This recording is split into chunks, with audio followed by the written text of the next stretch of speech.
माझ्या बायकोने एका रात्री माझ्या आईला घराबाहेर काढलं आणि ओरडून सांगत होती, तुझ्या मुलाने हे घर माझ्या नावावर केलंय, हे माहीत आहे ना तुला? तेवढ्यात घराच्या आतून एक तरुण बाहेर आला. हातात वाईनचा ग्लास आणि डोळ्यात एक प्रकारची नशा. त्याने रियाला जवळ ओढलं. मी थक्क झालो. तो माझ्याच बिझनेस पार्टनरचा मुलगा होता, अविनाश. अविनाश आईकडे बघून थुकला आणि म्हणाला, रिया कशाला वेळ घालतेशा म्हातारीवर? ढकल तिला बाहेर गेटच्या. आजची रात्र फक्त आपली आहे. तर चला मित्रांनो, माझी ही कथा सुरुवातीपासून सुरू करू. माझं नाव समीर. मी एका सॉफ्टवेअर कंपनीत चांगल्या हुद्द्यावर होतो. माझं आयुष्य कसं होतं, एखाद्या चित्रपटातल्या हिरोसारखं. 2 वर्षापूर्वी माझं लग्न झालं रियाशी. रिया दिसायला इतकी सुंदर होती की कोणीही तिच्या प्रेमात पडेल. आमचं लव्ह मॅरेज होतं. कॉलेजच्या कॅन्टीनपासून सुरू झालेला हा प्रवास लग्नाच्या बोहल्यापर्यंत पोहोचला होता. लग्नाचे ते पहिले काही महिने म्हणजे जणू स्वर्गाचा अनुभव होता. सकाळी मी डोळे उघडले की समोर रियाचा हसरा चेहरा असायचा. ती माझ्याजवळ यायची. तिच्या रेशमी केसांचा स्पर्श माझ्या चेहऱ्याला व्हायचा आणि तिचा तो मोगऱ्याचा परफ्यूम मला पूर्णपणे धुंद करून टाकायचा. ती जेव्हा माझ्यासाठी चहा घेऊन यायची, तेव्हा तो चहा नसून प्रेमाचं अमृत असायचं. ऑफिसला जाताना तिने मला दिलेली ती घट्ट मिठी, माझ्या गालावरचं ते छोटंसं चुंबन, मला वाटायचं की मी जगातील सर्वात सुखी माणूस आहे. रात्री ऑफिसवरून आलो की आम्ही बाल्कनीत बसून तासनतास गप्पा मारायचो. चंद्रप्रकाशात तिचा चेहरा अधिकच उजळून निघायचा. मी तिला म्हणायचो, रिया तू नसतीस तर माझं काय झालं असतं? आणि ती माझ्या खांद्यावर डोकं ठेवून म्हणायची, समीर मी तुला सोडून कधीच जाणार नाही. माझ्या घरात माझी वृद्ध आईसुद्धा आमच्यासोबतच राहायची. बाबांच्या जाण्यानंतर आईने मला खूप कष्टाने वाढवलं होतं. रिया सुरुवातीला आईची खूप काळजी घ्यायची. आईच्या पायाला तेल लावून देणं असो किंवा तिच्या आवडीचा स्वयंपाक करणं असो, रियाने कधीच आईला परकं मानलं नाही. मला वाटलं की मला एक चांगली पत्नी तर मिळालीच, पण माझ्या आईला एक चांगली मुलगीही मिळाली. म्हणतात ना, शांत समुद्राखाली नेहमीच वादळ दडलेलं असतं. लग्नाला 1 वर्ष झालं आणि अचानक प्रियाच्या वागण्यात बदल जाणवू लागला. आता ती माझ्याकडे दुर्लक्ष करायला लागली होती. ऑफिसवरून आल्यावर ती पूर्वीसारखी धावत जवळ यायची नाही, तर फोनमध्ये गुंग असायची. मी अनेकदा पाहिलंय, ती रात्री उशिरापर्यंत बाल्कनीत बसून कोणाशी तरी कुजबुजत असायची. मी जवळ गेलो की ती दचकून फोन कापायची. मी विचारलं की कोणाचा फोन होता, तर ती म्हणायची, अरे माझ्या मैत्रिणीचा होता. तिचं थोडं प्रॉब्लेम सुरू आहे. मी तिच्यावर इतका आंधळा विश्वास ठेवत होतो की मला वाटलं खरंच मैत्रिणीला गरज असेल. पण खरा धक्का तेव्हा बसला जेव्हा तिने आईशी चिडचिड करायला सुरुवात केली. आईने साधं पाणी मागितलं तरी रिया आता तिच्यावर डापरायची. मला वाटलं ऑफिसच्या कामाचा ताण असेल किंवा घरातील कामाचा कंटाळा आला असेल. पण सत्य काहीतरी वेगळंच होतं. एके दिवशी ऑफिसच्या एका महत्त्वाच्या कॉन्फरन्ससाठी मला दुसऱ्या शहरात जावं लागणार होतं. मी बॅग भरली. रियाने मला नेहमीपेक्षा जास्त प्रेम दाखवलं. तिने मला जवळ घेतलं, माझ्या मिठीत शिरली आणि म्हणाली, समीर लवकर परत ये हं, तुझी खूप आठवण येईल. तिच्या त्या फेक प्रेमावर मी पुन्हा एकदा भाळलो. मी घराबाहेर पडलो, पण अर्ध्याच वाटेत गेल्यावर मला कळलं की मी महत्त्वाची फाईल घरीच विसरलोय. मी कोणालाही फोन न करता रात्रीच्या अंधारात पुन्हा त्या घराकडे वळलो. बाहेर विजा कडकडत होत्या. पाऊस सुरू झाला होता. मी गाडी गेटच्या थोडं लांब लावली आणि चालत घराकडे गेलो. मला वाटलं रिया झोपलेली असेल, म्हणून मी माझ्याकडच्या चावीने हळूच गेट उघडलं. पण समोरचं दृश्य पाहून माझं काळीजच धप्पापायला लागलं. 2 वर्षाच्या संसारात मी ज्या रियाला पाहिलं होतं, ती आज तिथे नव्हतीच. समोर एक वेगळी स्त्री उभी होती. माझ्या 70 वर्षाच्या वृद्ध आईला रियाने दंडाला धरून फरफटत घराच्या बाहेर काढलं होतं. आई चिखलात पडली होती. तिची साडी पूर्णपणे भिजली होती. आई रडत ओरडत होती, अगं रिया काय करतेस? हे समीरला कळलं तर तो काय म्हणेल? रात्रीच्या वेळी मला कुठे पाठवतेस? त्यावर रिया काय विचित्र आवाजात हसली. ते हसणं एखाद्या राक्षसीसारखं होतं. ती म्हणाली, समीर तो मूर्ख आता दुसऱ्या शहरात पोहोचला असेल आणि तू तू आजपासून या घरातून कायमची आऊट. तुझ्या मुलाने हे घर माझ्या नावावर केलंय, हे माहीत आहे ना तुला? आता हा बंगला माझा आहे आणि माझं आयुष्यसुद्धा. तेवढ्यात घराच्या आतून एक तरुण बाहेर आला. हातात वाईनचा ग्लास, अंगावर फक्त बनियन आणि डोळ्यात एक प्रकारची नशा. त्याने रियाला जवळ ओढलं. मी थक्क झालो. तो माझ्याच बिझनेस पार्टनरचा मुलगा होता, अविनाश.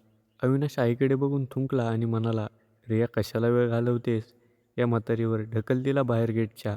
आजची रात्र फक्त आपली आहे. त्या दोघांना तशा अवस्थेत आणि आईला चिखलात पडलेलं बघून माझ्या डोक्यात रक्ताची धार चढली. मला वाटलं आता जावं आणि त्या अविनाशचा गळा दाबावा. पण मी स्वतःला रोखलं. जर मी आता समोर गेलो असतो तर कदाचित त्यांनी काहीतरी बनाव रचला असता. मला पुराव्यासहित त्यांना पकडायचं होतं. रियाने जोरजोरात गेट रियाने जोरात गेट बंद केलं आणि आई बाहेर पावसात रडत राहिली.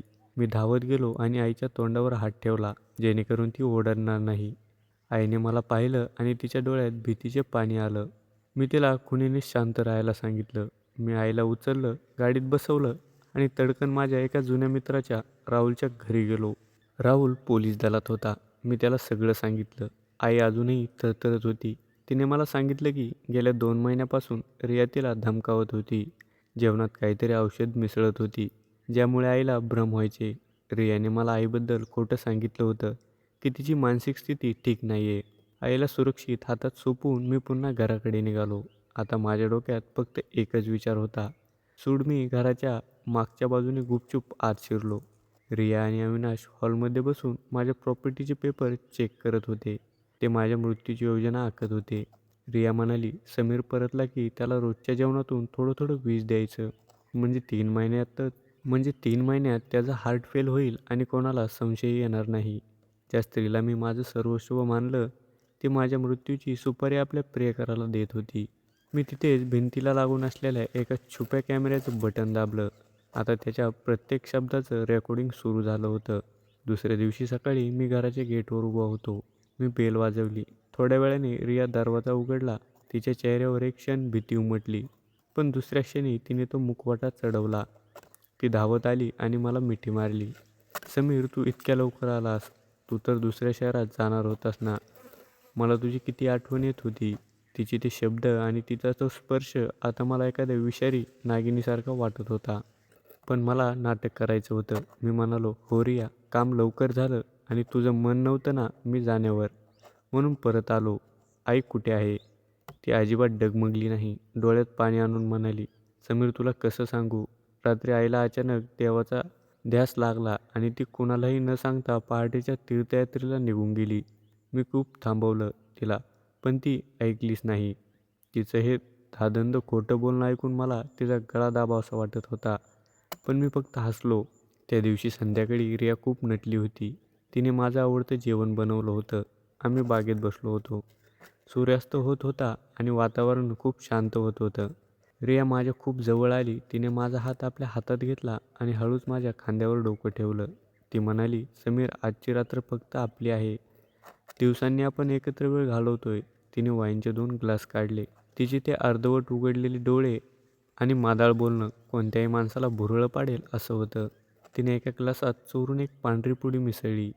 हे मी छुप्या कॅमेऱ्याच्या मॉनिटरवर आधीच पाहिलं होतं. तिने तो विषाचा ग्लास माझ्याकडे सरकवला. हे घे समीर, आपल्या प्रेमासाठी एक चीअर्स.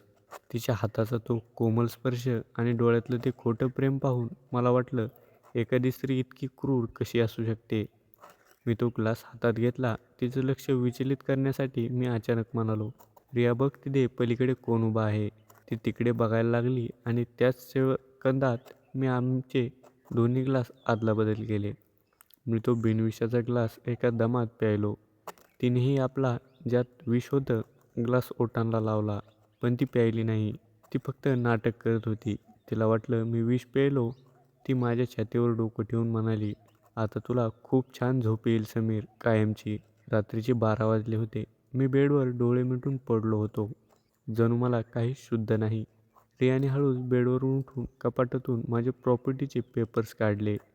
तिने फोन लावला, अविनाश, तू संपलाय. आता लवकर ये. आपल्याला अंगठ्याचे ठसे घ्यायचे आहेत. थोड्याच वेळात घराच्या मागच्या दरवाजाने अविनाश आत आला.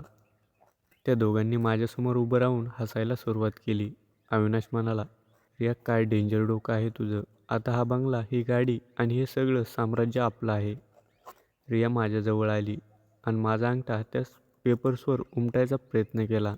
तेव्हा अविनाशने तिला हात झटकला. रिया थक्क झाली.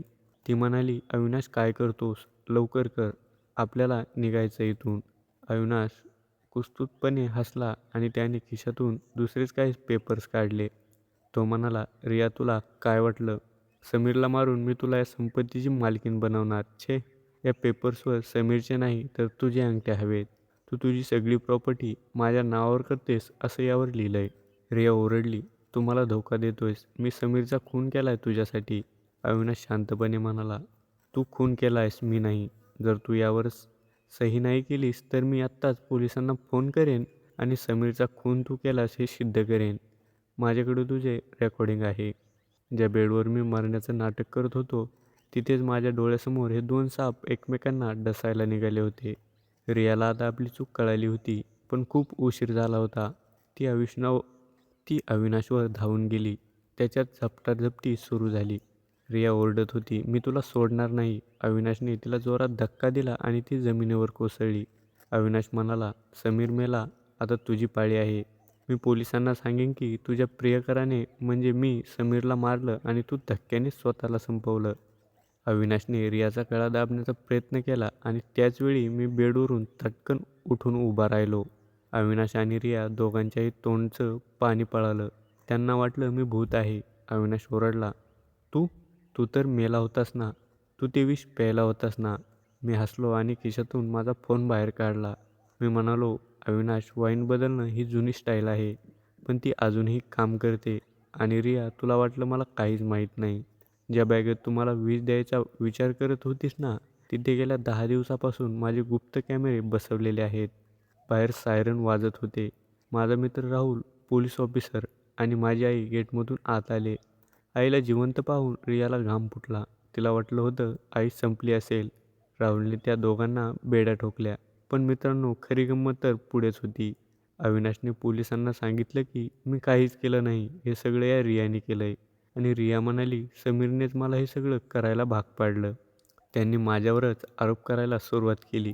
पण माझ्याकडे एक असा पुरावा होता जो या दोघांना जन्मठेपेची शिक्षा देणार होता. केस कोर्टात गेली.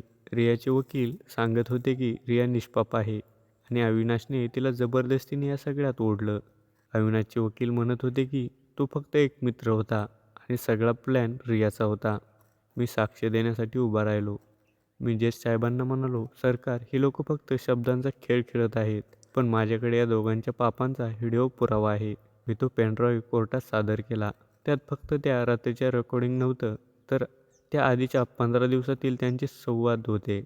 ज्या रात्री त्यांनी माझ्या आईला घराबाहेर काढलं, आईचा तो आक्रोश आणि रियाने आईला मारलेला तो धक्का जेव्हा कोर्टात मोठ्या स्क्रीनवर दिसला, तेव्हा पूर्ण कोर्टात शांतता पसरली. रियाने लाजेने मान खाली घातली. आईच्या डोळ्यातून अश्रू वाहत होते, पण ते दुःखाचे, आता भीतीचं नव्हतं, तर न्यायाचं होतं.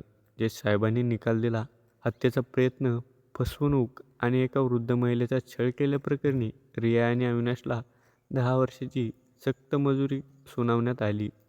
जेव्हा पोलीस रियाला घेऊन जात होते, तेव्हा ती माझ्याजवळ आली. तिच्या डोळ्यात आता ना प्रेम होतं ना माज.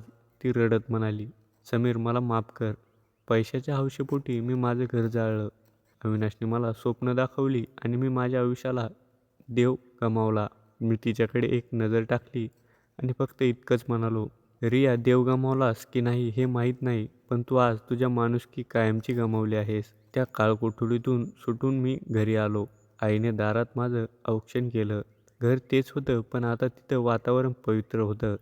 आई म्हणाली, समीर, जे झालं ते विसरून जा. तू तुझा धर्म पाळला आणि एका वाईट प्रवृत्तीला धडा शिकवलास. आज आई माझ्यासोबत सुरक्षित आहे. ज्या घराबाहेर तिला ढकललं होतं, त्याच घराची ती आज खऱ्या अर्थाने मालकीण आहे. मी पुन्हा माझ्या कामावर लक्ष केंद्रित केलंय, पण एका मोठ्या शिकवणीसह.